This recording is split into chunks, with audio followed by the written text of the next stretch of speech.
मेरे दोस्त, आज मैं आपको एक ऐसी कहानी सुनाने जा रहा हूं जिसे सुनकर आपका दिल भी भारी हो जाएगा और शायद आंखें भी नम।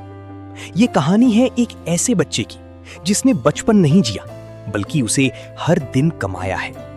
जब रात के अंधेरे में पूरा शहर गहरी नींद में सो जाता है, तब कुछ बच्चे अपनी किस्मत से लड़ना शुरू करते हैं। उन्हीं में से एक था 12 साल का राहुल। मिट्टी से सने हाथ, फटे हुए कपड़े और आंखों में अधूरी नींद लिए राहुल हर रोज सूरज उगने से पहले ही उठ जाता था। उसका घर कम, टूटा हुआ सपना ज्यादा लगता था। दीवारें दरारों से भरी हुई और छत से टपकता पानी, जैसी जिंदगी हर पल उसे गिराने की कोशिश कर रही हो। पिता बीमार थे, इतना कि काम करना अब उनकी बस में नहीं था।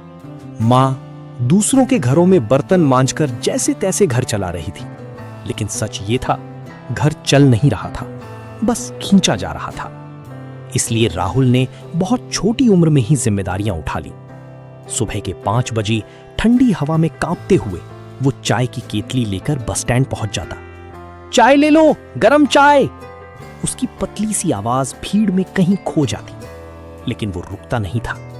दिन भर बिना थके दौड़ता रहता, कभी चाय बेचता, कभी बर्तन धोता, कभी किसी दुकान का सामान उठाता। उसके हाथ छोटे थे, लेकिन उन पर बोझ बहुत बड़ा था। फिर भी उसकी आंखों में एक चमक थी, एक सपना। हर शाम जब लोग अपने घर लौटते, राहुल अपनी मेहनत के कुछ सिक्के मां के हाथ पर रख देता। मां थकी हुई आवाज में पूछती, बेटा तू इतना काम करता है, थकता नहीं क्या?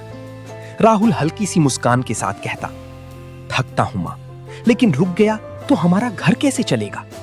और फिर शुरू होती थी उसकी असली लड़ाई। रात के सन्नाटे में जब पूरा मोहल्ला सो जाता, राहुल अपनी पुरानी किताब खोलता।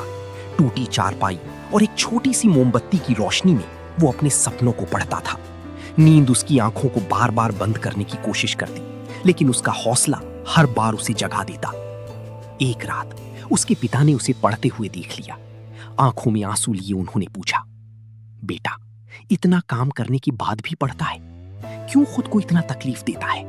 राहुल ने धीरे से किताब बंद की और बोला, बाबा मैं चाहता हूं कि एक दिन आपको दवा के लिए किसी के आगे हाथ ना फैलाना पड़े। मैं चाहता हूं कि मां को किसी के घर काम पर ना जाना पड़े।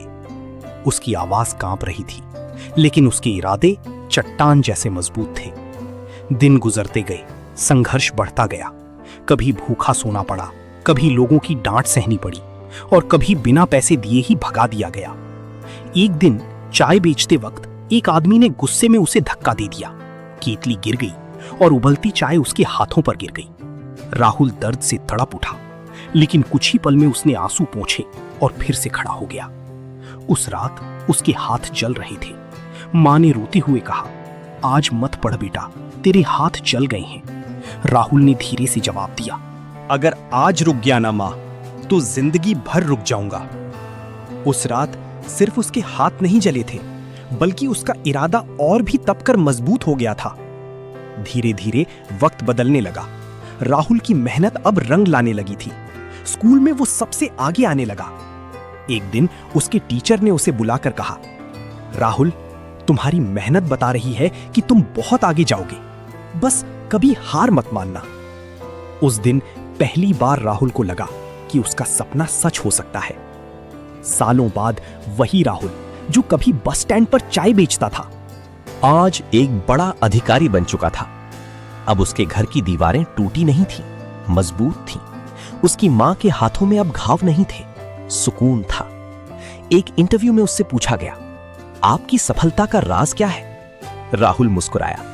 उसकी आंखों में आज भी वही चमक थी।